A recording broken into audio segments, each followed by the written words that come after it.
Ռուսաստանում հայ գործարարները ոչ միայն ամրապնդում են իրենց դիրքերը բիզնեսում, այլև աջակցում են Հայաստանին նոր աշխատատեղեր ստեղծելով, ներդրումներ անելով, հայ-ռուսական առևտրատնտեսական կապերը զարգացնելով։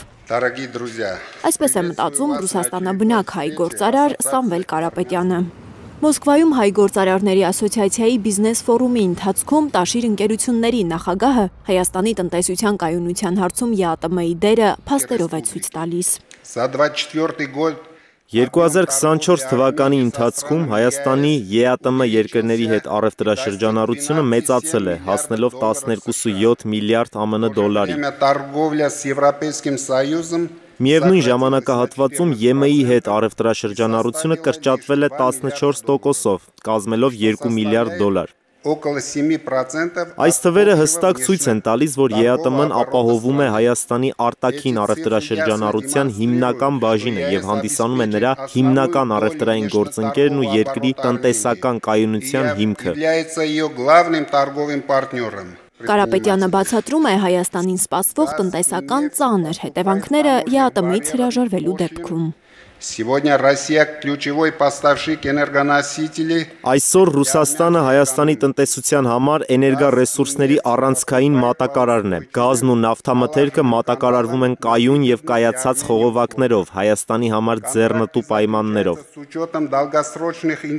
Եթե Հայաստանը դուրս գա Եվրասիական տնտեսական միությունից, ապա գների և մատակարարումների կարգավորման միասնական մեխանիզմները կդադարեն գործել, ինչը նշանակում է, որ կբարձրանան գազի, նավթամթերքի և էլեկտրաէներգիայի գները։ Այսինքն Հայաստանի ամբողջ տնտեսությունը կարող է լուրջ հարվածի ենթարկվել, որի պատճառով տնտեսության առանձին հատվածներ կաթվածահար կլինեն, կխաթարվի երկրի տնտեսական համակարգի կայունությունը։ Իսկ էներգետիկ անվտանգությունը Կարապետյանի ձևակերպմամբ նաև ռազմավարական գործոն է, հետևաբար ԵԱՏՄ-ից հրաժարվելով Հայաստանի իշխանությունը վտանգի տակ կդնի նաև երկրի անվտանգությունը։ Եվրամիության հետ համագործակցությունը հնարավոր է, անհրաժեշտ է, սակայն ոչ ԵԱՏՄ-ում կորուստների գնով։ Մենք պետք է խորացնենք Եվրամիության հետ համագործակցությունը առանց վտանգի տակ դնելու մեր ռազմավարական շահերը և տնտեսական կայունությունը։ Հայաստանի զարգացման ուղին պետք է ընտրենք ոչ թե հույզերի ու գեղեցիկ խոստումների, այլ թվերի ու փաստերի հիման վրա։ Մենք մեզ չենք կարող թույլ տալ տասնամյակներով զբաղվել փորձարկումներով։ Մեր ընտրությունը պետք է լինի հավասարակշռված, ճշգրիտ և անսխալ։